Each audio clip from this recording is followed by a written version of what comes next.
Three, two, one. Good afternoon, everyone. Good evening. Good evening. I'm Attorney Daryl Jones. I'm the board chair, as well as the co-leader of the Transformative Justice Coalition. And I am so pleased, and we are so pleased to welcome you to this evening's Teletown Hall. We cannot think of a more important date than the anniversary, the 60th anniversary of the Civil Rights Act, to bring forth this Teletown Hall on the democracy at the cliff. The runaway state legislature, Supreme Court Injustice and Reform, and the perils of Project 25. So we have just a credible amount of information we're going to be covering. We have just, I could not think of assembling a stronger, more brilliant, more insightful panel than what we have here to educate us, to lift up information that we may or may not know, and to give analysis on the information and facts that are being lifted up. So it's my pleasure to welcome the president as well as the founder of the Transformative Justice Coalition, who will speak to us and open us up, talking about the purpose of what we're talking about this evening, and covering a few other items as well. Ladies and gentlemen, please welcome Barbara Arnwine. Barbara. Hi, good evening, everyone, and thank you, Daryl Jones, for getting us underway, and thanks to all our amazing panelists who are here today. We are convening from all over the United States. We're on Facebook, we're on Instagram, we're on YouTube, and we're all convening because this is a moment in time that we must address, that we must play in. We are embattled, but we're fighting voter suppression. We're fighting attacks on women's reproductive rights. We're fighting everything from Supreme Court injustice to the evil that is embodied in Project 2025 and Project 47. It is imperative, everyone, that we not only educate each other, but that we organize and that we really strengthen our ability to defeat these. And what I want to say to everybody is that on every single subject that we're talking about tonight, we have made a difference. We have been able to really do an amazing job. I want to thank everybody throughout the country for fighting against these voter suppression bills. Everyone throughout the country for emboldening and teaching our voters how to navigate this incredibly difficult field. I want to also thank all the people in Louisiana who just recently defeated the CONCON, the Constitutional Convention. That's another one of these ugly movements that's out there to try to strip away our constitutional rights. So we are grateful for everybody who has been involved in these battles, including the litigators on the front line, not only in Louisiana winning that battle for now, but also fighting in the Alexander case through with the LDF and the ACLU and all the incredible plaintiffs in these cases. We also want to make sure that we talk about how to reform this court, the Supreme Court, and what can we do about all the evil that's going on with the federal judiciary being captured by ideologues. People like to say that the Supreme Court loves to say that it's originalist, that it's a textualist court. But let's be honest, what it is a retrogressive court. It wants to take us back in time. And it is time for us to do everything we can in our power to push for the multiracial democracy that must be. So I want to, just end by pointing out that we're going to also talk not only about the court and the reforms that are needed, we're going to also talk about Project 2025 and the perils of it in Project 47. And one thing we got to be clear about, every victory we win is temporary until we have protections that we need in federal legislation.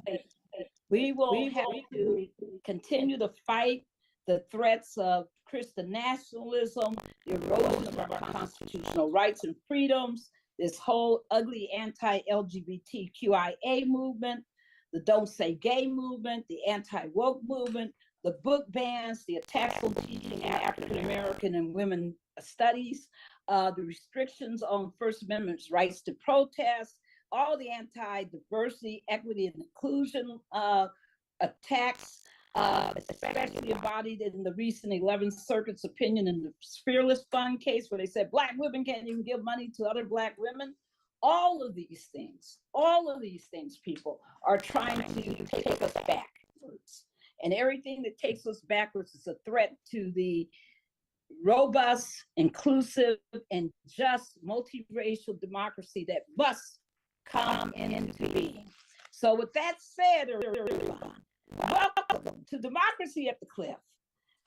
And once again, our gratitude to our all-star panelists and our gratitude to everyone of you for being here tonight. Let's do this. Thank you so much. Always bring the power. Always bring the passion. And I can't think of time we need more power and passion than when we're on the cliff trying to get away from the cliff, get back on stable land. And that's what we're going to be talking about. You know, on this panel today, we have Wendy Weiser, attorney Wendy Weiser, who's a prominent voting rights expert, author, political commentator. My goodness, what has Wendy not done? She's been the vice president and director of a democracy program at the Brennan Center for Justice at the New York University School of Law. And she's been a senior attorney over at the National Organization for Women, the Legal Defense and Education Fund, litigation associate. You know, any major firm that's dealt with this stuff, Wendy Weiser has been a part of it. She is just that good, that talented. We also have with us Alex Aronson.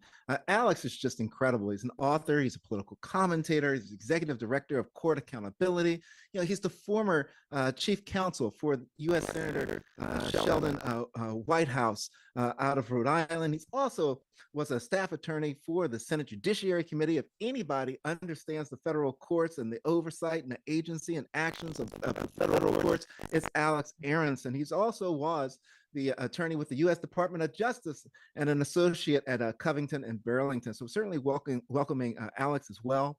We're also pleased to welcome John Cusick. John is an assistant counsel to the NAACP Legal Defense Fund. If you're looking for any major case that's been argued, start by looking up John Cusick. His name is somewhere around that case. If his name isn't there, his imprint, his thumbprint is somewhere, and working with the other counsel on that case. He was actually one of the attorneys that was on the litigation team on the Alexander versus the South Carolina Conference of the NAACP case. He also worked on Barbara, our new friend, right, Press Robinson. He worked on the case with Press Robinson and Philip Calais, the Louisiana racial gerrymandering case. We also have with us Devin Vilford. Devin, you know, is unique. He is, you know, certainly a Gen Z that's out there in the field, making his mark, being certain that he's holding up the bloodstained banner for progress across the country. He's the CEO and co-founder of Cash In Grad Out Foundation, where he's working with HBCU graduates to be able to forgive and pay off their debts and their loans so they can start in their professions. He's a graduate of the Florida A&M University, a FAMU guy. He's a former state president of the NAACP, the state conference of branches, youth and college division. And what we like to really uphold and shine light on, Devin is also a TJC fellow. So welcome aboard, Devin. We also have with us Maureen Edabar, attorney Maureen Edabar. I always joke with Maureen, I call her professor, I call her attorney, I call her, you know, any top name you want to give to a strong analytical thinker, that's Maureen Edabar. You know, she's an author. She's written various law reviews, legal periodicals regarding voting rights in the U.S. Constitution. She's an assistant professor at law at Washington and Lee University. She's also a Delaney Center Fellow there. She teaches and writes on constitutional law. She focuses on voting and in elections. Let me tell you, she's the former policy director and counsel for the Congressional Black Caucus. She was the counsel for Congressman Jamie Raskin, not my congressman, but a congressman in our state, Barbara, in Maryland. And she, as well as a former staff attorney with the League of Women Voters. And the one light that we always shine, she's also a TJC fellow. So welcome, Maureen Edebar. Maureen, let's kick it off with you. Let's kick it off with you. You know, again, as our panelists know, we'll start with somebody, and if somebody wants to jump in, you know, this is that time. You just jump on in and add after our speaker has concluded. So, Maureen, tomorrow, let's just put some foundation to this. Tomorrow is the 11th anniversary of the Shelby versus Holder decision, and which has almost eliminated the utility of Section 5 of the Voting Rights Act, the pre-clearance provision, as we refer to it, as a tool for preventing and fighting voter suppression in states and jurisdictions with a history of discriminating and voting. Could you explain to our audience, because I call Shelby versus Holder the doormat to everything that we're now dealing with. Could you explain to our audience, you know, the whole Shelby experience and why why that was such a big deal?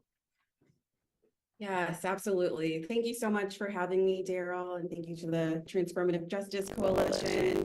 So you're right. On June 25th of 2013, almost 11 years ago to the date, the Supreme Court basically disarmed and disbanded the most effective provisions of the Voting Rights Act that protected against really suppressive and discriminatory voting legislation, pre-clearance. And pre-clearance, for those who are not familiar, is the process by which states with a history of racial discrimination in voting were required to submit any changes to their voting laws or policies to the federal government before those laws came into effect.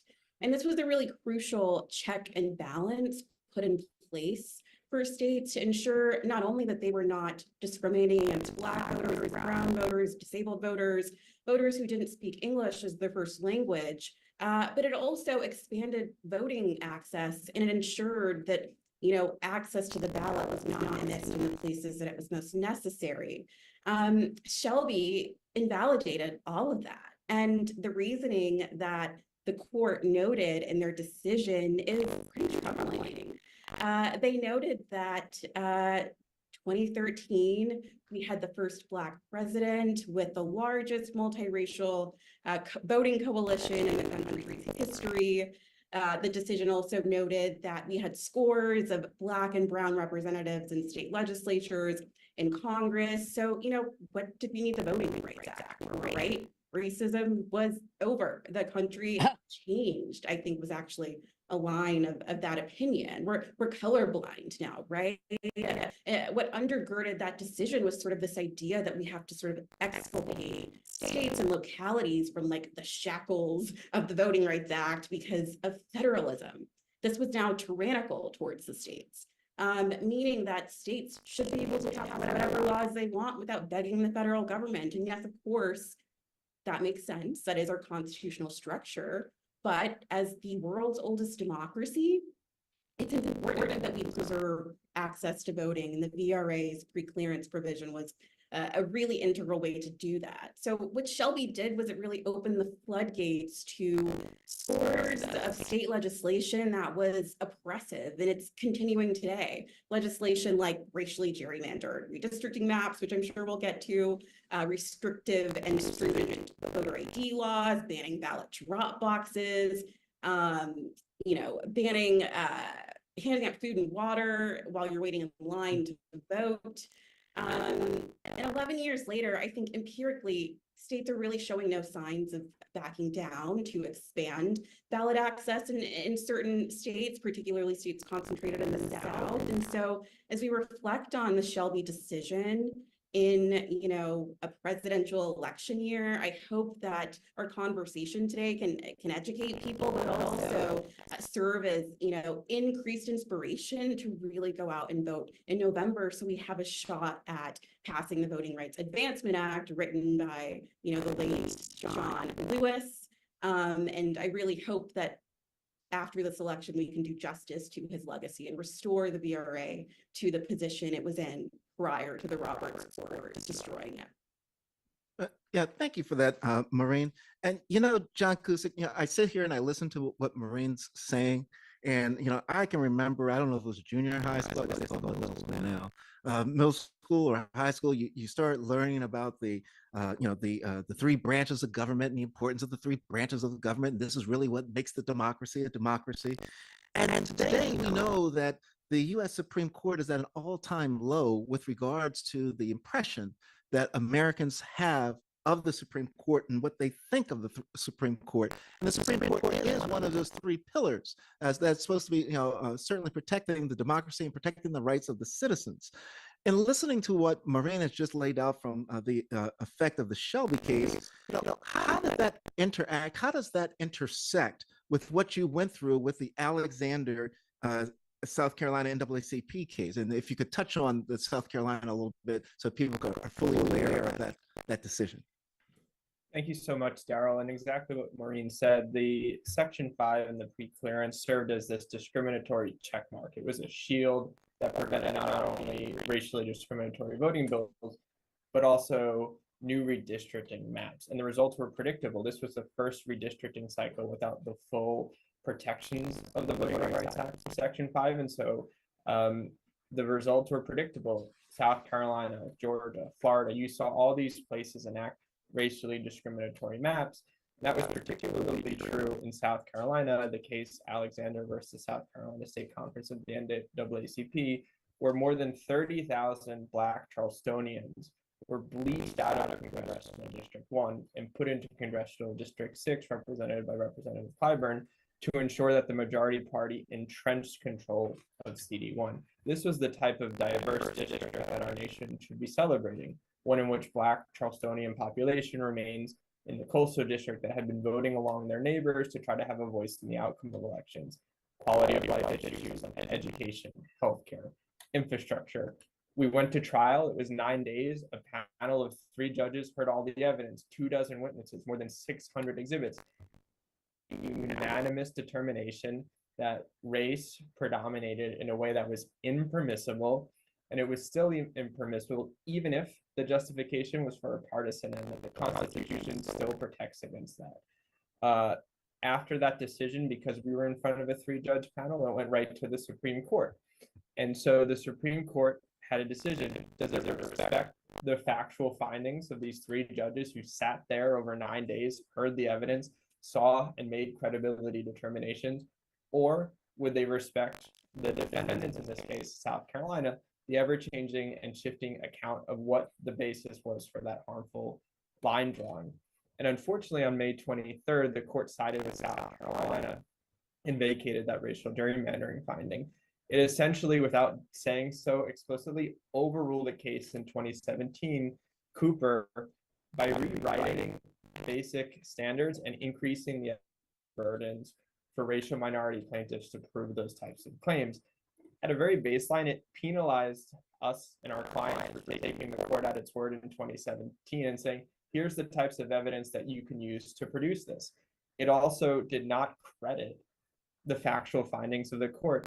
There was this now a supercharged presumption of good faith, where if it was possible to credit what the state was putting out, whether the map drawer, whether it was their justification, they took that at their word, even if it was contradictory, even if there were credibility determinations. And so unfortunately, that decision was overturned, and it now stacks the deck even more against challengers who are bringing these types of claims. It was a disheartening decision for us and our clients, because this was more than 2 years. We did everything right. We used the same expert evidence that had been credited by this court. And unfortunately, as a growing trend here, when racial minority plaintiffs are bringing these types of claims, the roles and the rules get reversed. And this was a prime example of what happened in Alexander. So that decision right now is back before the panel. We had an intentional vote dilution claim, but the racial gerrymandering made it so much harder and stacks the deck for certain challengers bringing these claims.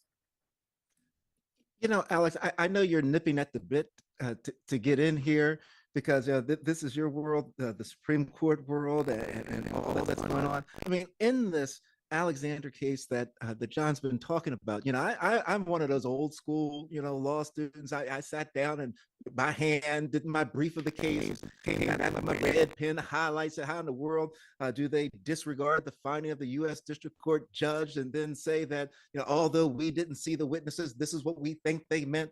It, help me out here, Alex. What is going on with this court that they feel as though that they don't operate by the general rules that the Supreme Court has operated historically by? It's like they're implementing a decision and then trying to find an analysis to back it up.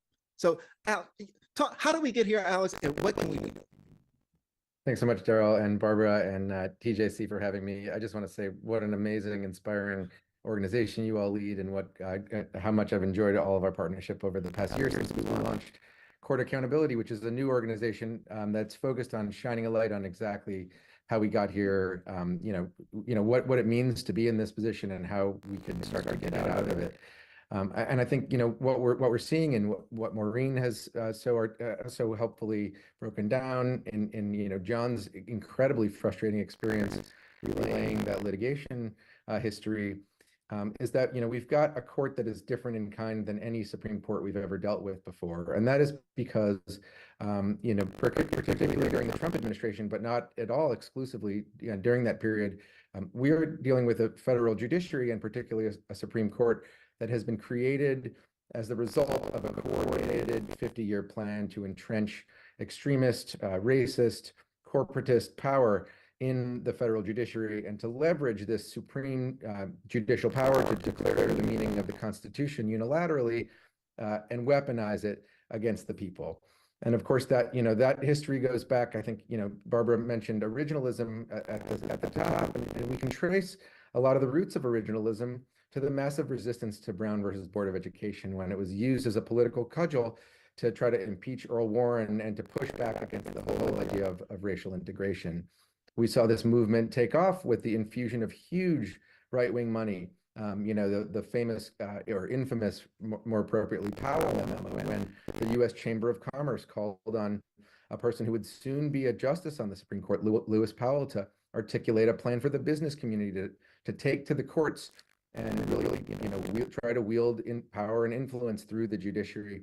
And of course, the religious right, which galvanized a massive political base around essentially the goal of overturning Roe versus Wade, which we know is an accomplishment that they achieved after stacking the deck with all these judges during the Trump era, and the outsourcing, frankly, of judicial selection to an extremist, a theocrat named Leonard Leo at the Federalist Society, to whom massive power was given to select judges that he knew would be reliable votes to achieve these outcomes that these interests had been working for all these decades. And we are seeing in these decisions that Maureen and John articulated, I think Shelby County foremost among them, John Roberts himself very much a move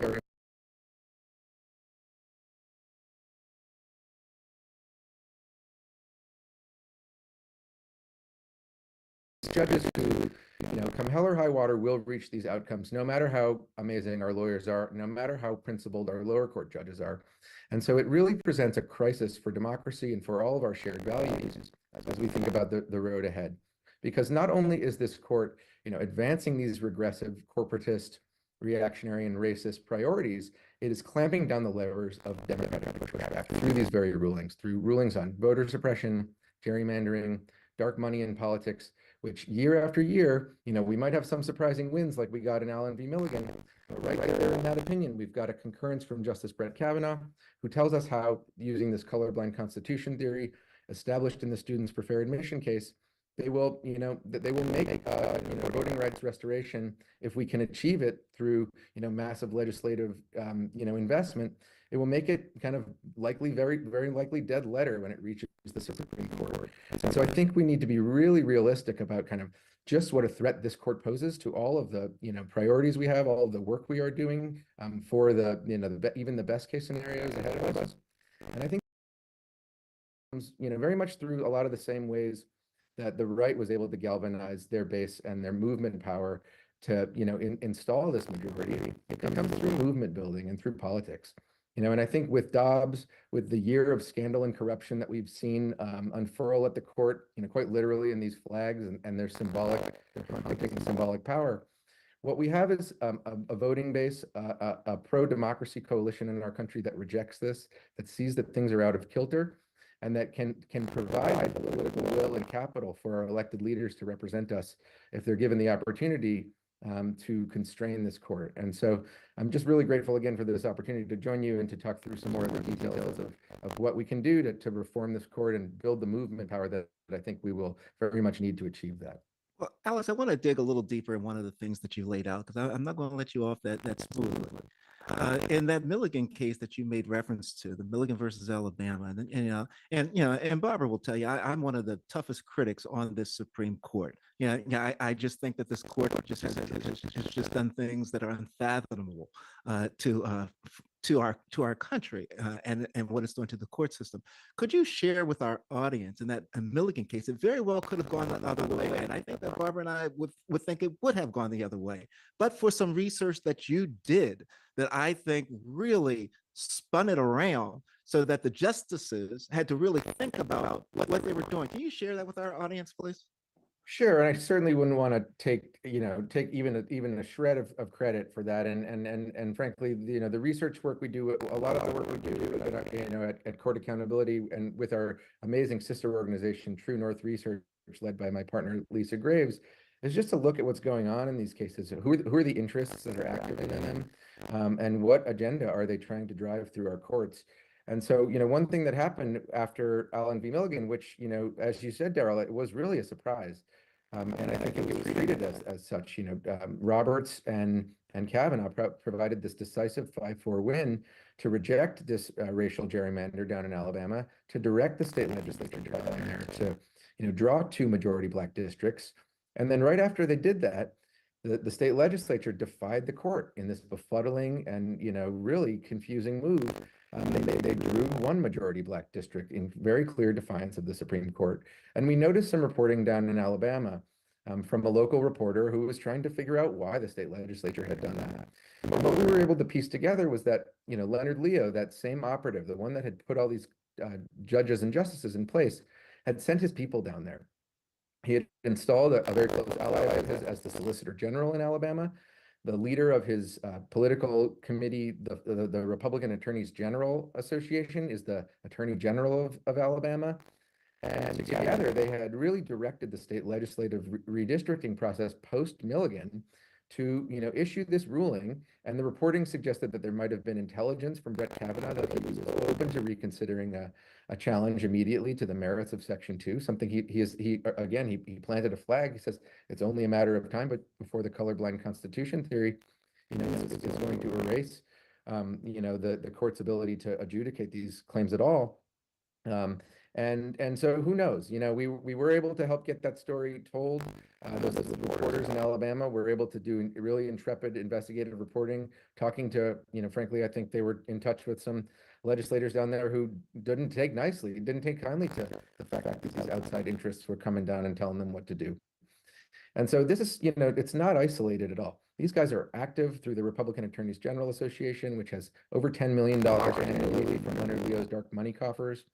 And they are, working right now to do other damage to the Voting Rights Act, such as, in the case out of the Eighth Circuit, which struck down the private right of action under Section 2, which, I think, to combine these two doctrines that are now at work in the law, very much threaten, what little remains of the Voting Rights Act. And so we think that, exposing this stuff before these cases are decided is just critically important to help people understand and let these justices and the interests behind them know that folks are watching. Thank you for that, Alex. And Professor Edebar, Alex mentioned this Eighth Circuit case, and you're a professor. You teach this stuff. Could you just, and we're going to get to Devin and to Wendy, but I want to be certain that the foundation is laid for where we're getting ready to go. So, Marie, could you go a little deeper and explain what this, the private right of action and the Eighth Circuit and the Arkansas case means practically? Yeah, absolutely. So I'll start actually with 2021 in a case called Brnovich versus Democratic National Convention. And in that case, the DNC was challenging two of Arizona's laws. A law that prohibited ballot collection, meaning a person couldn't turn your ballot into the election registrar on your behalf, even if it lived really far away from the registrar's office. And another law which discarded votes inadvertently cast in the wrong precinct without giving the voter an opportunity to sort of cure or otherwise notifying the voter. In that case, Justice Neil Gorsuch, in a one-paragraph concurrence, basically delivered an Easter egg. What he said was that courts have assumed without fully concluding that the Voting Rights Act has a private right of action, meaning that an individual or perhaps a nonprofit group like those represented on this town hall, the Brennan Center, NAACP, those groups, it's not so certain that they can sue to enforce people's voting rights. And at the time, no one really thought very much of that concurrence because for the past 4 or 5 decades, 90% of the people who have over 90% of the people who have enforced the Voting Rights Act in courts have been private parties and nonprofits. But randomly, in the law, we say sua sponte, but without any of the parties raising the argument that the VRA has no private right of action.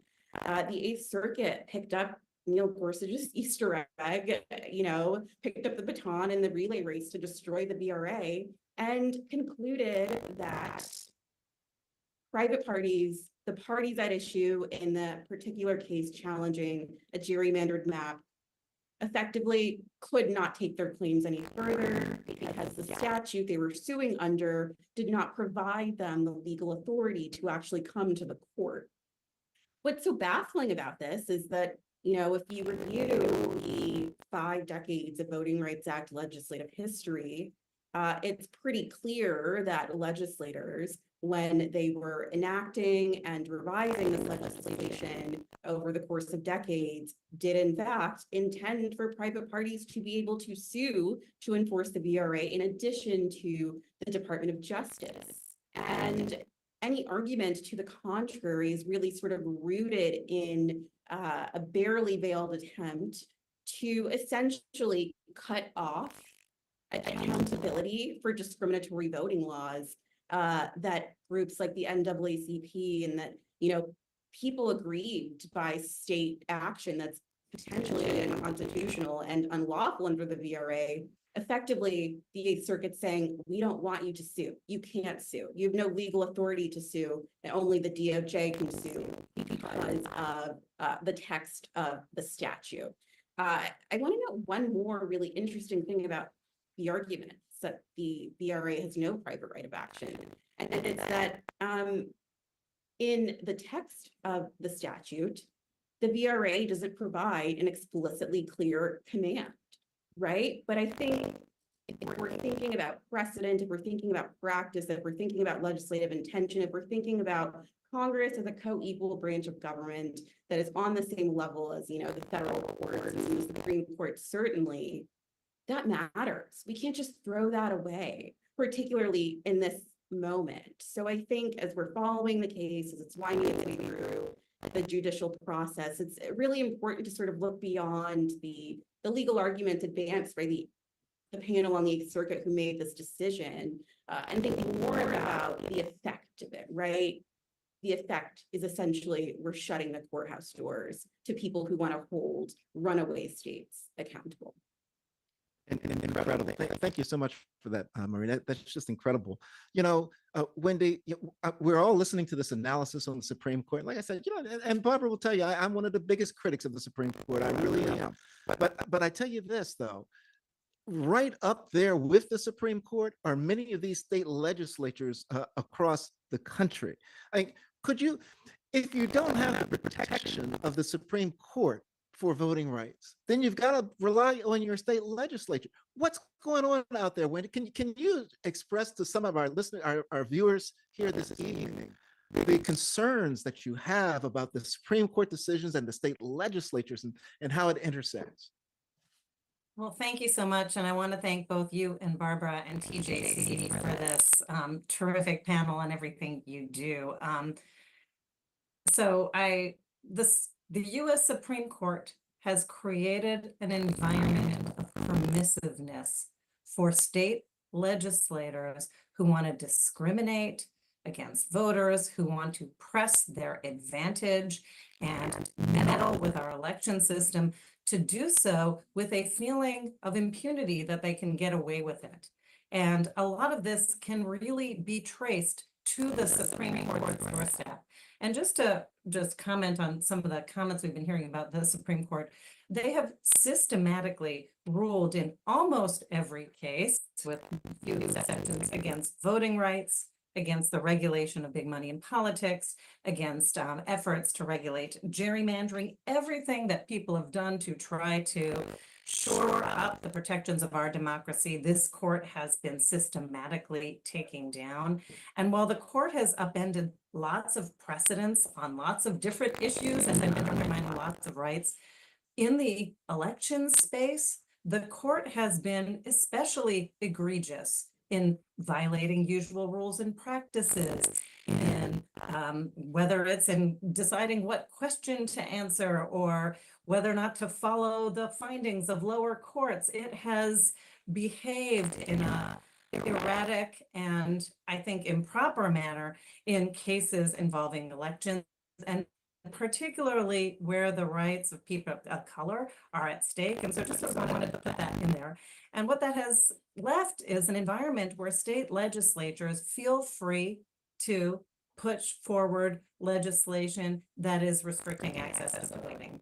And for more than a decade, the Brennan Center, my organization, has been tracking a deluge of new laws in states across the country that are making it harder for eligible Americans to vote, disproportionately targeting voters of color and also some other vulnerable groups like students and voters with disabilities.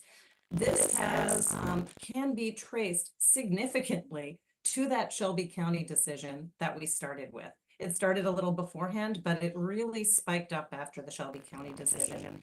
And then it spiked even more after the 2020 election. So if you look since the Shelby County decision, we have counted more than 103 new voting laws restricting access to voting in 31 states across the country. More than 2/3 of those have happened since the 2020 election. So it is getting worse, not better. It is accelerating. And, you know, we heard from Maureen, that's a wide array of laws cutting back on voting access, whether it's very strict voter ID laws that exclude Native American IDs or IDs that are more likely, or student IDs, or whether it's laws cutting back access to mail voting, banning ballot drop boxes on college campuses, shutting down early voting days when African American churches mobilize voters, or criminalizing the provision of assistance to voters, including food and water in line, which has actually happened in more than one state. And this is a historic surge in vote suppression, and one that we haven't seen in decades, and one that is actually having its desired impact. And I did want to note, with the Brennan Center, we also study, we do legal work, we do research, we study the impact of these laws. And we have looked at over the decade since the more than a decade since the Shelby County decision, have found that the disparity in voter participation between white and non-white voters, what we call the racial turnout gap, has consistently increased since 2012. It has just been growing. So since John Roberts and colleagues announced that race discrimination is over, voting rates have reached parity, that has been emphatically not true, and it's been getting consistently worse. And I just want to give you some numbers because it's pretty stark. In the 2020 election, the voting rates for voters of color was 12 percentage points lower than that for white voters, And in 2022, it was 18 percentage points lower. And if you think about how many people that is, if non-white voters had voted at the same rate as white voters, there would have been 9 million more voters in 2020 and 14 million more in 2022, just from that increased racial turnout gap. And one of the other things we were able to determine is, in fact, a significant part of that racial turnout gap, of that disparity in participation, is attributable to the Shelby County decision. We found that the jurisdictions that used to get special protection under the pre-clearance provision of the Voting Rights Act, that used to have to get their voting changes approved before they were put in effect, the racial turnout gap there rose at twice the rate as in every other jurisdiction, and the ones that were very similar to it in every other respect. So it was the discriminatory voting measures that was creating that change. And we're seeing now this huge new risk to voting rights with far fewer tools to fight back against them, because the court has, as I noted and as we've heard, systematically been cutting back on voting rights. And there is a very active movement to keep pushing this forward, and not just to eliminate the private right of action or the right of regular voters and people representing them to vindicate their voting rights in court, but to just strike down the Voting Rights Act fully, the remainder of it, as unconstitutional. There are cases currently pending in courts trying to strike down remaining provisions of the Voting Rights Act as unconstitutional. There are very aggressive attacks on our voting rights and our other democratic rights, fueled in part by a belief that the US Supreme Court might be open to those arguments. So I'll pause there. Well, Wendy, I thank you for pausing, but I want to drill down on something that you said, because a lot of people, when they think about voting rights and Voting Rights Act, they think about voters of color. But they don't think about the disability community, which is also covered by the Voting Rights Act. Could you share with our audience some legislation that has been passed? Because you talked about the suppression against those with people with disabilities. Is there any state that's passed legislation that you could lift up to our audience as an example of, voter suppression against the disability community? Well, a lot of the vote suppression measures that we've already been talking about do disproportionately target voters with disabilities. So whether it's banning the provision of assistance to voters that we heard about, voters with disabilities are far more likely to need somebody to help them deliver their ballot to the mailbox, for example, or to assist them getting to the polls and filling out their ballots. They are far more likely to need assistance in filling out the paperwork to vote. There have been a number of jurisdictions that have either banned that kind of assistance or even criminalized it. Alabama. Texas, there have been many jurisdictions that have done that. Can you tell our folks what Alabama did? Because you and I are saying Alabama, and all the lawyers are shaking your head. Yeah. But for folks that don't know what Alabama did, can you tell them what Alabama did? I'm not sure what you're referring to, the recent one that Alabama did, maybe. Okay, Barbara, you want to come on in? You're on mute. Yes, why don't we talk about S1, which is the vicious Alabama legislation. I want to give a lot of credit and a shout out of love to Senator LaFonza Butler, who held a hearing in Alabama a day before the Shelby weekend, what we call Bloody Sunday weekend. And in that hearing, he had testimony from many people, including amazing Latasha Brown and so many others. And one of the people who testified was from the ACLU. And she has a really terrible disability. And she talked about what this act meant for her, because the act basically says that unless you are an immediate family member, that you cannot provide assistance to anyone. You can't help them fill out their ballot application. You can't help them fill out an application for an absentee ballot. You can't even walk their ballot to the mailbox if they're immobile. You can't, if you give them a ride to a board of elections, you have engaged in an illegal act. And so all these insane criminal penalties for violating this law. She talked about what it meant for her because she doesn't drive. And she talked about how does she now exercise her rights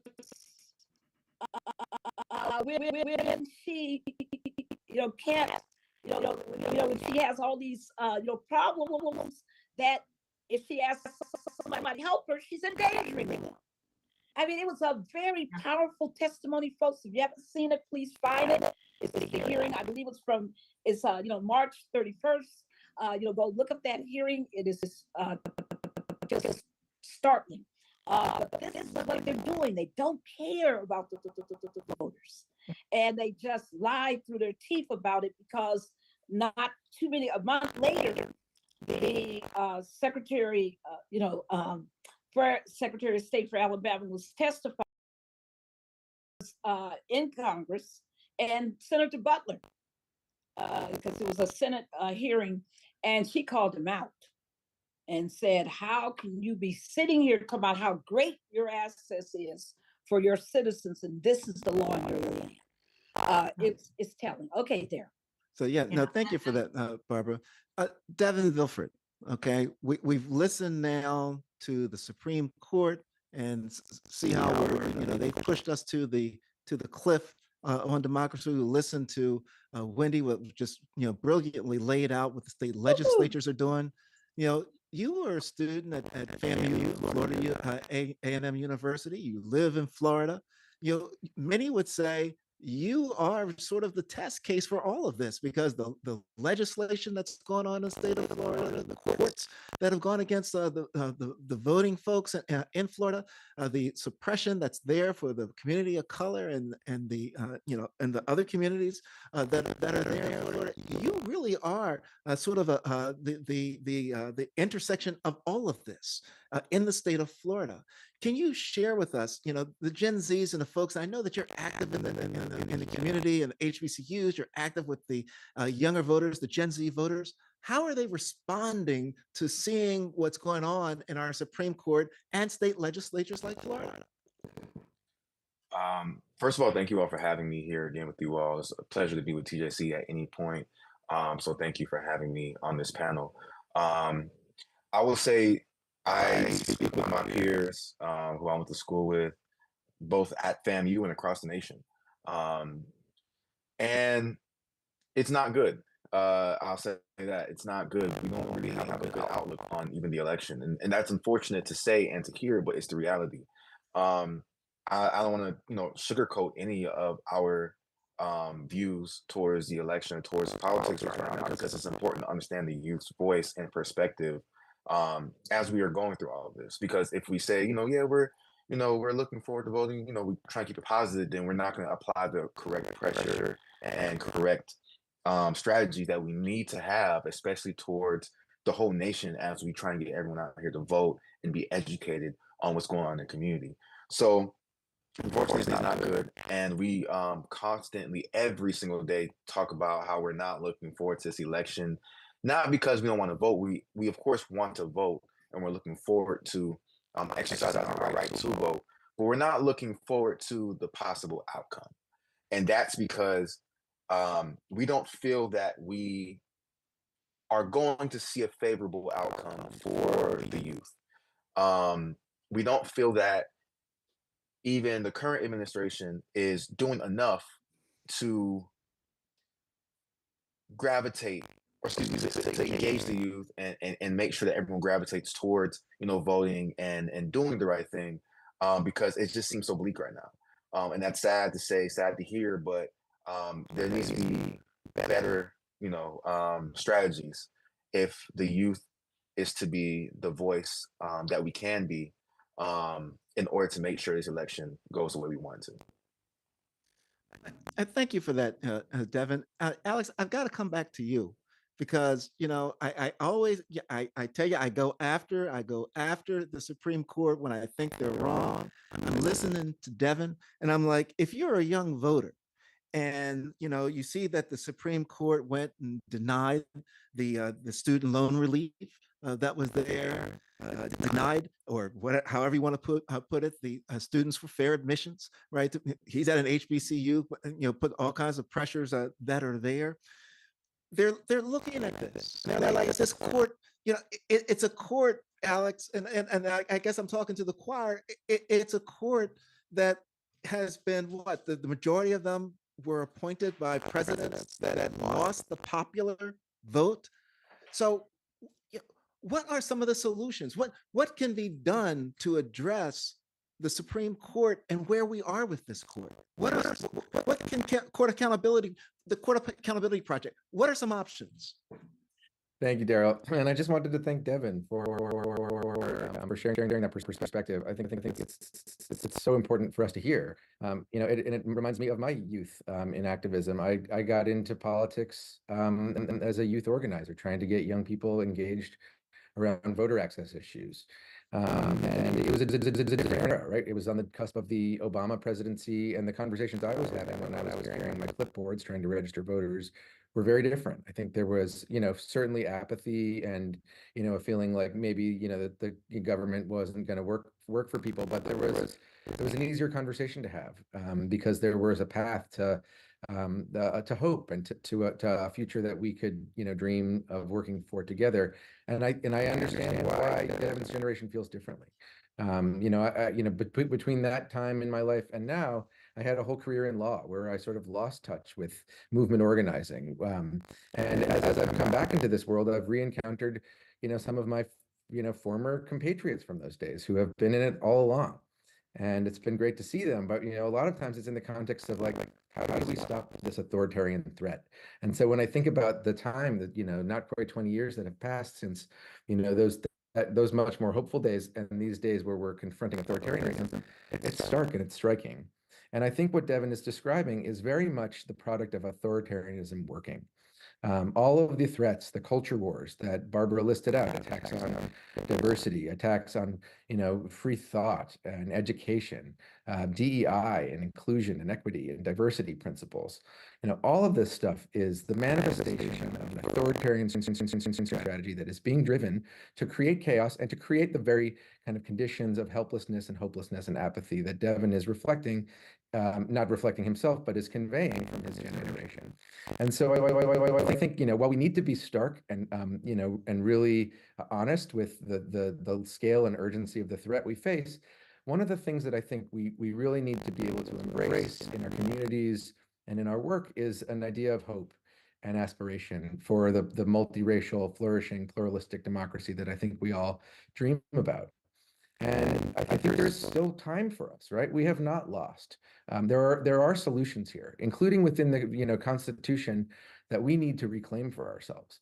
And so the work we're doing at Court Accountability, as I mentioned earlier, is to first expose this threat, help people understand just what we're facing, but then also to galvanize movement, mobilization, to help people see that there is a lot we can do. And that there's a lot that Congress, as our primary elected representatives, yes, a co-equal branch, but also the first branch, the primary branch, the people's branch, can do to reflect our will, to see, the broad public support for common sense gun legislation, for broad voter access, reflected in our nation's laws and policies. I'd like to point to, Wendy's organization, the Brennan Center, which is leading, I think, some really important work to show people that there's a solution here in the form of something like which we think is clearly constitutional and could be part of the solution out of here. We do a lot of focus on anti-corruption and ethics legislation, which clearly on their own would not be enough to solve these problems, but could actually be deterrent to stop this kind of flagrant abuse of power at the Supreme Court. And then there's a lot else that the Congress can do to actually protect legislation like the John Lewis Voting Rights Advancement Act, the Freedom to Vote Act, from Supreme Court meddling, things like shaping and delaying and limiting the court's jurisdiction to review duly passed laws of Congress. Again, the people's branch, as endorsed by the presidency, the other elected, representative in our three-branch structure. And I don't think we should take lying down this idea that the court is the end all be all of constitutional meaning. Of course, it plays an incredibly important role to play. We've seen throughout our history, particularly in the 20th century, how important it can be to protecting the rights of the vulnerable and the marginalized. But, I think we actually need to take a lot of responsibility for this, to empower our representatives in government to act on our behalf, to protect us, and to push us towards the democratic future that we know we can achieve. And John, one of the things that Alex certainly lifts up is talking about the elected representatives that we have in place, because it's the elected representatives that play a role, particularly obviously with the Supreme Court, with the senators that do the advise and consent of those that are being appointed by the president.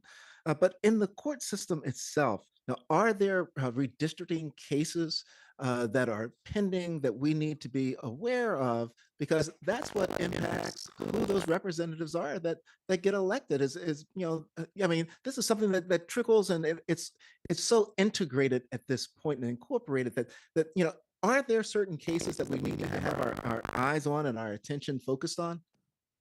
Yeah, thanks so much, Daryl. I think we'll focus on Louisiana for a couple of cases that I think are representative of some of the positives that happened. We heard the discussion today about Milligan and the court's reaffirmance of Section 2 as a sword to pierce these racially discriminatory maps. For Louisiana, after a lawsuit that was filed by the Legal Defense Fund and other organizations, a district court ruled in favor of Black voters, holding that the map was likely racially discriminatory and violated the Voting Rights Act. It was upheld by a Fifth Circuit, and then the ruling required them to draw a new map. This was a major victory. The legislature went back to work and passed a map that created a second majority Black congressional district after getting an opportunity to after this preliminary injunction hearing. It was a historic win. Lo and behold, you see the very similar playbook happen that white voters challenged it as a racially discriminatory map, as a racial gerrymandering. I know we talked about Alexander earlier in the decision, saying that race was an impermissible means to drawing this map. Again, teeing up this fight for the court's balance of whether the Voting Rights Act is a compelling interest where race can be used in a way that might be, where redistricting is unique in this context because race consciousness is permitted. LDF and other civil rights organizations, encourage legislative bodies to look at racial data, to be mindful of the ways that you can look and to draw these maps. And here they're trying to say, and to really try to come at and say that the compliance with the Voting Rights Act isn't a compelling interest. There was a case that was filed, it went to trial. It is going to be right now up on appeal before the US Supreme Court, where they ruled that it was a racially gerrymandered district, but the Supreme Court blocked that ruling from going into effect for all intents and purposes. For 2024, there will be a second majority Black congressional district in Louisiana. At the same time, on the state legislative side, there was also a significant victory where LDF and other organizations on behalf of plaintiffs showed that Louisiana again failed to meet its Section 2 obligations in drawing districts that were racially discriminatory and were ordered to draw new state Senate and House districts. That, as you might imagine, was appealed and is pending before the Fifth Circuit. We look forward to continuing to uphold Section 2 and that important ruling. It was mentioned before that some of the issues that will come up of whether there is a private right of action. I know Maureen mentioned about what happened in the Eighth Circuit. This argument's going to continue to happen in the Fifth and likely other circuits where we're seeing basic civil rights protections and some of these crown jewel civil rights legislation trying to be attacked in all ways. So these are two important decisions. And, I don't want to leave on a negative note, but, one thing that's been really important and gets to the private right of action that Maureen teed up is there's also an opportunity, and Alex mentioned about federal legislation, but all these states' voting rights acts that are being passed. Minnesota recently passed the Minnesota Voting Rights Act, which was a response to that private right of action. And so they joined New York and these other states trying to create a basic baseline I know LDF has worked in Florida and other states, but these are other ways that we can look to having basic protections and strengthen Voting Rights Act. If Congress won't do the job, we can look to legislators to act and to step up in some of these ways.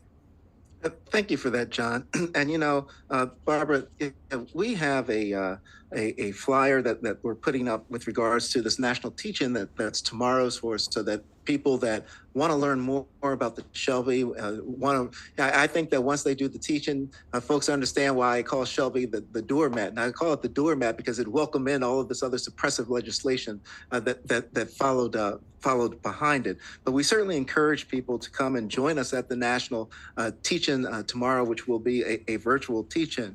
But Barbara, one of the things that John raised up was some of the actions that individual states are taking to pick up, and both I think you and Wendy can talk about, but Barbara, I want to start with you, the John Lewis Voting Rights Advancement Act, because that's one of the things that is in place that can address a lot of these situations. The Freedom to Vote Act, something else, the Native American Voting Rights Act, right? And needless to say, DC statehood would also is a big suppression issue. But with those three acts that are in place, could you talk about what ordinary people, citizens, what can citizens do? They're listening to all this stuff, they're getting all upset, you're telling them they're at the cliff. How do they push back, Barbara? Well, the first thing is to have a fighting spirit. I mean, if you have a spirit of defeat, frustration, and and this where people can just discourage you, then you're gonna lose. I mean, one thing I love that Reverend Jesse Jackson, even now in his 80s, he will tell you over and over and again that if you don't fight, you can't win. That if you sit back and let others determine your destiny and your future, you can't win. I know that Barbara Arnwine sitting here in front of you, if I had believed everybody, every naysayer who told me I wasn't college material, told me going to law school was a joke for me, all of this nonsense, that I would never be anything, if I had listened to all those people, you think I would be sitting here right there today? You got to have a spirit that says, I know who the heck I am. And I am somebody who deserves a multiracial democracy that's truly representative, truly inclusive. I have that right. That is my right being born here. I have a right to be able to rectify, centuries of racial discrimination in voting by demanding that we have the right bills. Our problem is that we find ourselves in the same curve of history that John Lewis found himself in. In 1965, Alabama had less than 5% of all eligible Blacks were registered. Less, somewhere around 2% probably be more accurate. He, as they call him, the boy from Troy, he decided at 16 that he was going to do something about all of this. Talking to the chickens. He decided that, to elevate his oratory skills. And then he wrote Dr. King when he was upset about the fact that the local university would not admit him. And he said, what should I do? I want to do something about this. And I want to, do the best I can. And I'm mad, I want to do something. And Dr. King said, use your power, your personal power to get out there and be active. And that's what he did. He went and he found James Lawson, who just passed last week, who taught him all about, nonviolence and all about how to, take on the massive infrastructure of apartheid, American apartheid, called racial segregation. He helped him. And Lewis had the personal courage to go out there and put his body on the line. And because he did that, folks, that's how you get a bill passed. Because he personally said that I will do what I can. And when he became chairman of SNCC, Daryl, as you know, the Selma Bridge story isn't always told fully, because when he said to the SNCC board that he was going to Selma, what did they say? They told him that he couldn't go. You better not go. They would no longer be in charge. Right. That's right. They did not tell him, oh, that's great. We're going to give you a ticket. We're going to make sure you're happy. They told him not to go, or they were going to strip him of his chairmanship. Come on now, let's get it straight. And he told them, and it was so important, he told them, I have to go. Because if the people of Alabama are going to put their lives on the line to march, I got to be there. That is one of those turning points in history. And because he took that measure, that personal courage, and said, take my chairmanship if you must, but I got to be there, it changed history. Because by being there, he was able to march with Amelia Boynton and so many other incredible people across that bridge that day, those mighty 600. And as a result of the cruelty of the Alabama state troopers and the harsh, TV caught camera action of how they, abused and tear gassed and ran over people and struck people and tried to kill people. Because of that, we passed the Voting Rights Act of 1965. It became the fuel for passing it. Right now, we're in that same curve of history. We need strong federal legislation because we got to curb the states just like we had to curb them back then. They're out of control. We know that even after the Voting Rights Act was passed, they still went to court with South Carolina versus Kassenbach, trying to undo the entirety of the Voting Rights Act, especially Section 5. There's just so much to be talked about. But I just want people to understand that in this day and age, some of us, we cannot rest until we get the right freedom for everybody. So our refusal to rest means that we're going to fight for the Freedom to Vote Act. We're going to fight for uniform standards across this country. So when you vote in one state, you can expect the same standards in another state when it comes to federal elections. We are going to pass the John Lewis Voting Rights Act so that when it comes to these states that have a history of racial discrimination, they're going to be held accountable. And that there's going to be national notice provisions. So if you don't wake up all of a sudden and discover they changed the law and you had no opportunity to know about it in advance. We're going to pass the Native American Voting Rights Act so people don't have to travel 40 miles sometimes to get to a voting place because there's no voting places on their immediate reservation or where they live. Where there's not even, where the USPS doesn't even have mail drops daily in their neighborhoods. We're talking about passing DC statehood, where you have all these people, more people than what, 3 states? More people in DC, yet there's no senator, no congressperson, and it's mainly, African-American people are suffering. We got to pass these things. This is, you live not for a dream, but you live for what you're able to actualize by your actions. You live for what we can do. That's why we're having the John Lewis Day of Action on July 17th, because we're going to finish the job. As Maureen said, he wrote the first 300 pages of the Freedom to Vote Act. The John Lewis Voting Rights Advancement Act is named in his honor. He stood on what, Daryl? He stood at the Black Lives Matter Plaza in DC to talk about, all rights for all people. He never hesitated to stand up for every single voter. And I think that, we have to have the courage of our moment. If we don't have the courage of our moment, it's over. But the good news is that we do.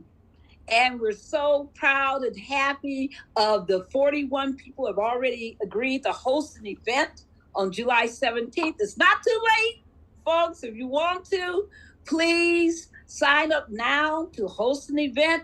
You say, what does that mean to host an event, Barbara?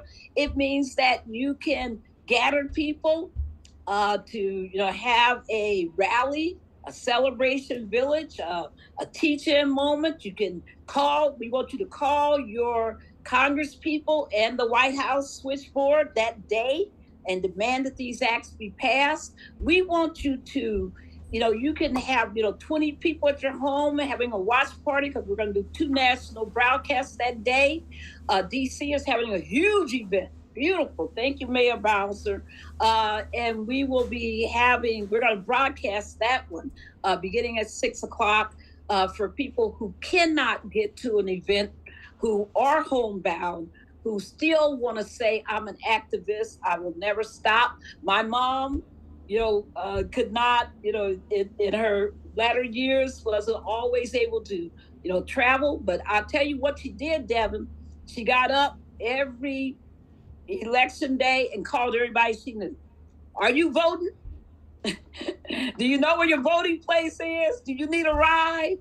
That's what she did. And she hooked people up for rides and got them where they needed to go. That's the spirit we need. That's the championship spirit. And, if you watch the Fever versus the Sky last night, you saw championship spirit where people, want to tell you what you can't do, but look at how those women played that game last night. That's how we got to fight this fight. Thank you, Daryl. Thank you, Barbara. Certainly one of the things, Barbara, that you lifted up was the courage, and that we've got to be certain that people have the courage to get out there and be the change that they're looking for, demand the change, elect the representatives. It reminds me, Barbara, because you know me, reminds me of the Wizard of Oz. Right? The Wizard of Oz. The Scarecrow. He wanted, and the Scarecrow and the Tin Man and the Cowardly Lion, they went to the wizard and were asking for everything. And the wizard says to the Scarecrow, I can help you out. I can get you some books so you can get the brains, so you can have the knowledge that you need. He goes up to the Tin Man, says, you need a heart. Well, he gives him the clicking heart and the clock, saying, we can get you a heart. But when it comes to the lion, courage is something that you've got to have. It's not something that can be given to you. So we need to be certain that, we get out there and we have the courage to encourage people to get out there and be the change that you're looking for. And Alex, I would be derelict in my duties if I did not bring up the question. Now, we talked about the courage and the facts that people need to get out there and need to get the representatives in place. There's something called, what is it? A policy mandate for Project 2025. And in the event that document, that thesis, that playbook is implemented, could you share with our audience what that would mean? What would the government look like? It would look dramatically different. Thanks for raising this, Daryl. It's an incredibly scary threat. It's known as Project 2025 or the Mandate for Leadership. And, it's a continuation of the very project we discussed earlier. This, multi-interest effort over the course of decades to install a theocratic, corporatist, and anti-democratic worldview in our government. And it's backed by the very same special interests that, I talked about earlier as having captured the Supreme Court. And if you look at the coalition of about 107 different sponsoring organizations that are behind this effort, you see a lot of overlap. You see Leonard Leo's network, you see Charles Koch, who of course, fueled a huge amount of the anti-regulatory agenda that the court has helped fuel. And then almost more scarily even, you see an enormous array of kind of new right MAGA interests out of organizations like the Heritage Foundation, a new one called CPI that's connected to Mark Meadows. And what they've done is they've taken a decades-old plan. The first Mandate for Leadership was first published in 1981, but they've updated it for this new reality that they're living in. And I'm hearing the sound of a small child entering my room. Oh, there he is. I'll have him join me. for this dystopian part of the conversation, but they've updated this plan to prepare for what Kevin Roberts, the head of the Heritage Foundation, described on MSNBC yesterday as a plan to institutionalize Trumpism. And a lot of focus has been placed on the very scary policy details of this plan, but I think just as much emphasis needs to be placed on the infrastructure that they have built behind it. There's a plan to completely sweep aside, tens of thousands of civil servants who are in positions of, civil service and government, and replace them with Trump loyalists. There's right now vetting upwards of 20,000 people to install into a new conservative administration on day one. And then they are, really putting the plans in place to actually implement what would be a completely sweeping reimagination of American government. For example, one of the agendas is this Christian nationalist agenda to install a theocracy, and rename the Department of Health and Human Services as the Department of Life, and install principles like fetal personhood that would ban abortion nationwide. They're also, planning sweeping assaults on the immigrant community and mass deportations. I have my 4-year-old making chirping sounds in the background. I think I'll probably stop there. There's frankly so much in Project 2025 that it's difficult to unpack in a short segment like this, but it's really worth folks trying to understand, in their issue areas, whatever your community is dealing with, what these folks have in store, and just how little we'll have in the way of bulwarks. And of course, this ties directly to our conversation about the Supreme Court, because the court stands ready, to the extent that the court was a bulwark against some of the worst excesses of the Trump administration in the first, Trump go around. There's many real reasons to think that it will be much less of a bulwark the second go around, and that even if it tries to be, it won't be well positioned to do that at all. So I'll leave it there and try to evacuate my 4-year-old from having to have his mind, polluted by some of this horrible stuff. Thank you for that, Alex. As we move toward starting to wind down on this teletown hall, I wanted to give each of our panelists an opportunity to speak on some of the things that they think our viewers need to be aware of, and what they need to be concerned about, or a call to action, if you have a call to action that your organization is putting out. So Wendy, I thought that I'd start with you. If people want to get a hold of you over at the Brennan Center, how do they get a hold of you, and what is your message to our viewers? So I do encourage people to go to the Brennan Center's website at www.brennancenter.org. And I want to start where Barbara left off, with the fighting spirit that no one embodies more than she does, and end with a note of hope. We have seen the assemblance of one of the biggest pro-democracy coalitions and movements in decades. It is intersectional, cross-sectoral, cross-issue, as people fighting for women's rights, racial justice, climate action, workers' rights have come together and recognized that we can't solve our problems if we don't fix our democracy so that it works for everyone. And it has actually, despite all of the challenges, the huge threats that we're facing, it has been achieving some significant successes.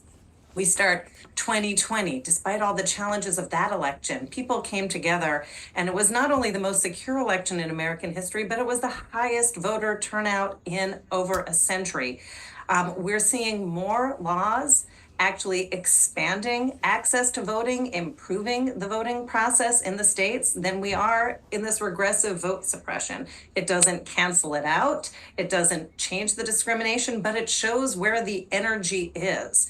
Last year, 23 states enacted 53 new laws expanding access to voting, and those are state voting rights acts. Those are laws expanding access to early and mail voting. That's automatic voter registration, a huge number of improvements of our voting systems. A lot of these are happening by a ballot initiative, and in this, where voters are actually mobilizing, going to the polls themselves, ending gerrymandering too. That is in the states where that can happen. And this movement helped to catapult this legislative agenda that Barbara mentioned to the forefront of the national agenda. And I do want to remind people that just 2 years ago, we came achingly close to passing transformative voting rights and democracy reform legislation in this country. The U.S. House of Representatives passed the Freedom to Vote John R. Lewis Act, the combination of those two bills, which would transform voting rights and democracy and put us on a fast path towards being a much more inclusive, multiracial democracy. And for the young people who are frustrated, it is really, it just takes one election to get these pieces of legislation to the forefront and to finish the job. This in the Senate, it came 2 votes shy of clearing the filibuster, and every single Democratic senator right now that is running for election has claimed that they plan to vote to override and the filibuster to pass voting rights and democracy reform legislation. So, and I do, and this legislation even has some bipartisan support. On the Voting Rights Act itself, there was at least one Republican senator who was supporting and sponsoring that. So there's some real opportunity with that mobilization in the country, with people demanding change, to actually turn the ship around and get the kind of democracy that we deserve. And it could happen quickly as we mobilize for it. And so that's the piece of hope that I will end with. Thank you so much for that, Wendy. You know, it's always a pleasure, Barbara, to welcome a very good friend of yours, a very good friend of the Transformative Justice Coalition. She's a world-renowned economist, a political commentator, author, for the former president at Bennett College, the former dean, College of Ethics Studies at Cal State University, reparations expert, and I think the board chair for Push for Excellence over at Rainbow Push as well. And that's none other than Dr. Julia Malveaux. Dr. Malveaux, welcome to this Teletown Hall. We have been talking about Project 2025, and I know that you wanted to weigh in, particularly with the impact of the Project 2025 would have in the African American community.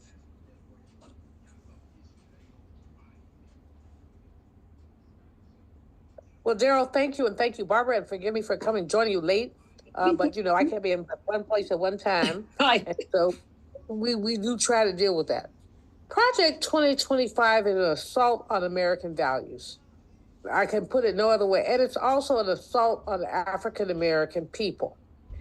If you read the damn thing, it's 900 pages. So I don't expect anyone to read the whole thing. I think, Barbara, I sent you the column that I pieced. If I didn't, I will, so you can share it with your network. But the point is that it is an attack on fairness.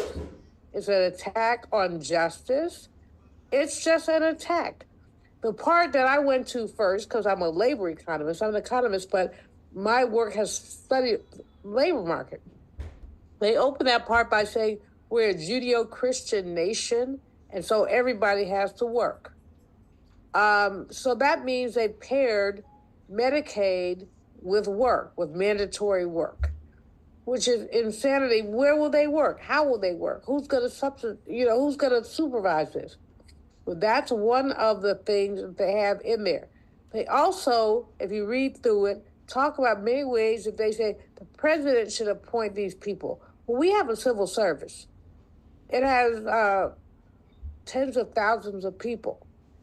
Between 15 and 50,000 of them are people of color, and more than half of them are women. So he would basically roll back to Woodrow Wilson. Remember, Woodrow Wilson started firing Black people who were civil servants. There was a law that was passed that said that civil servants had to be a meritocracy. Well, we know about that in the United States. That's not the point. The point is that they would take it all back. If you go through and look at Project 2025, what you will find environmental relaxation, while we're seeing people with 100-degree weather all over the country. environmental relaxation, labor relaxation. We go down the list. It's 900 pages of assault on people. And so I want people, I don't want y'all to read the whole thing, but if you want to do, but what I want people to understand, especially those who are on the fence, is that this is nonsense. You might be whatever or whatever or whatever. Do you want to turn the government over to someone who says he just wants to be a dictator for the day? Now, we know power corrupts, and it corrupts absolutely. One day turns into 30 days, turns into his entire administration. But Project 2025, it's worth looking at. It's worth paying attention to. And when you look at it, what you have to say is, this is not American democracy. We can disagree. We all disagree. Disagreeing is not the end of the world. But we have rules. Majority rules. I don't like that so much, but majority rules. But we can't say that this person who would be president can change the way that the civil service works, can change the way that government works, can change things just because he says he wants to be a dictator. I don't care whether you're a Democrat or Republican or purple spotted fool. You must know that this is wrong. Thank you so much for that, Dr. Melville. And I did read your piece, and it was an incredibly well written piece, and just good for thought. I encourage everyone to get the copy of the piece that Dr. Melville wrote regarding Project 2025 and its impact on the African American community, its impact on civil service workers, and all the impact that it would have if it is in fact put into place. John Cusick, how do people get a hold of you, John, and your closing thoughts? Sure, thanks so much again. You can go to the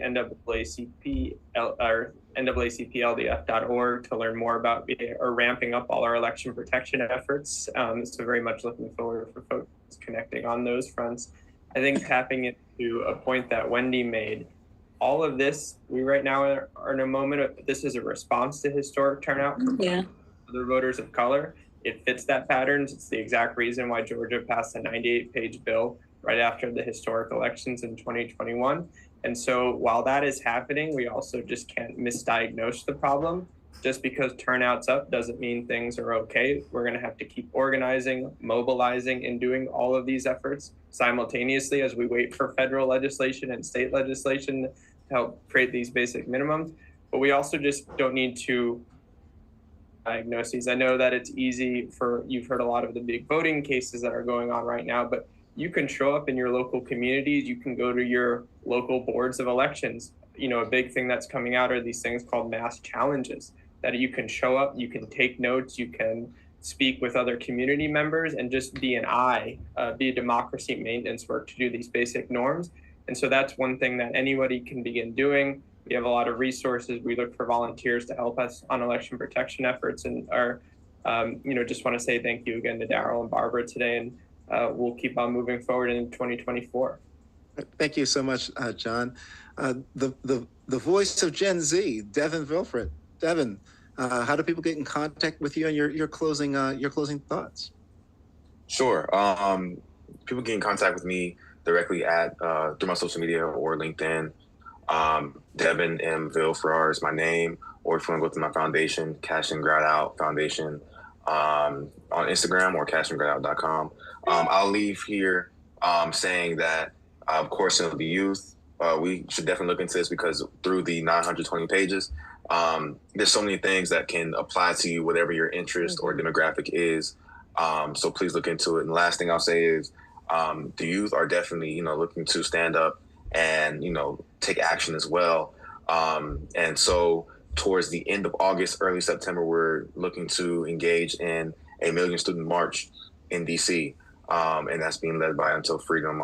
I'm one of the student organizers for that. So if TJC or anyone in this panel or any of the viewers want to support that, be engaged, or be a speaker, please reach out to me. and we'll make sure that happens. Thank you. Thank you so much, Devin. The other Gen Z young millennial TJC fellow, Maureen Edebar. Maureen, how do people get in contact with you in your closing words? Thanks, Daryl. Millennial, very proud millennial. People can get in touch with me on social media. Just Google my name and it should come up. But I think my closing words would be, at the beginning of this great town hall, Barbara Arnwine mentioned that there is an attack on public education. There is an attack on sort of teaching the truth about American history and what this country was founded on, but also how it changed so much and the great power and promise held in the Reconstruction Amendments. And I think if we don't know our history, we are doomed to repeat it. That is not just an adage, it is quite literally a fact. And so I just encourage everyone, especially young voters, young people, generally students in particular, to seek out information, learn what is really on the ballot this November, learn about the issues that are affecting our society and the world at large, and seek them out from verifiable sources. Be wary of disinformation, because that's certainly a thing when we're scrolling on TikTok and Instagram and Twitter is what I'm going to call it. So my closing words are just, please educate yourself. And if you don't know what to think about something, read about it. And Alex Aronson, folks want to follow you. I know now that they've watched you on this teletown hall. How do they follow you? How do they get in contact with you? And what are your closing words? Thanks so much, Daryl. I guess I probably shared too many unfiltered thoughts on Twitter, despite what a dark place that has become. I'm at Alex Aronson there. Folks can check out Court Accountability at our new website. We just unveiled it. It's still pretty sparse, but you can see a little bit of an overview of our work, and we'll be working to build it out as soon as these Supreme Court decisions are hopefully done at the end of this week. That's at courtaccountability.org. We'd love to have you get in touch if you'd like to learn more about our work. I don't think I have too much to add beyond the really great, recommendations of this crew. I think, I guess I'll go back to what Wendy said, which is that, in the face of this massive threat, this very scary stakes that we're all facing down this fall, I think what's emerging is a real pro-democracy coalition that is rejecting MAGA, rejecting the terrifying Project 2025 agenda. And I think we need to know that and act with boldness and courage with that understanding. As we move about the world, as we take Marines, I think very important advice to inform ourselves, inform our communities, particularly about some of the stakes here. Reminding folks, if folks are not thinking, the Supreme Court's not top of mind for everybody, but when you ask them, if the stakes of the Supreme Court matter to them this fall, it becomes top of mind really quickly. And what we're seeing across our polling on all these issues around abuses of power, corrupting influence, rulings for billionaires and the wealthy few out of the court, is that people of all stripes, not just lefty people, not just Democrats, but people of all stripes, across ideologies, across political parties, don't want this. They see that something's out of kilter here, and they can be mobilized and brought into this pro-democracy coalition. And I think the only way to get through this is together. I think about my 4-year-old who interrupted my last answer. We sometimes read the book about the going on a bear hunt. You can't go over it, you can't go under it. You just have to go through it, and we got to go through it together. Thank you so much for that, Alex. We appreciate you. And Barbara, would you like to bring us home?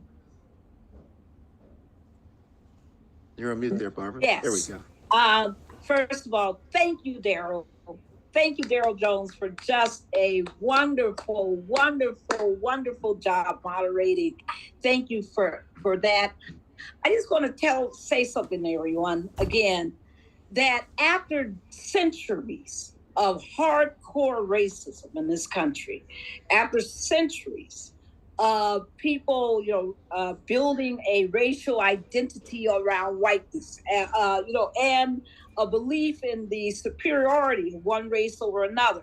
After centuries, why would we think people would just say, okay, we're ready for a multiracial democracy and everybody to be all treated equal? Come on. There's going to always be that residual group that's going to fight you to the death for what they used to have and what they want to have in the future at your expense. So it's imperative that we understand that. Nobody's gonna just roll over and say, merrily your way, go ahead.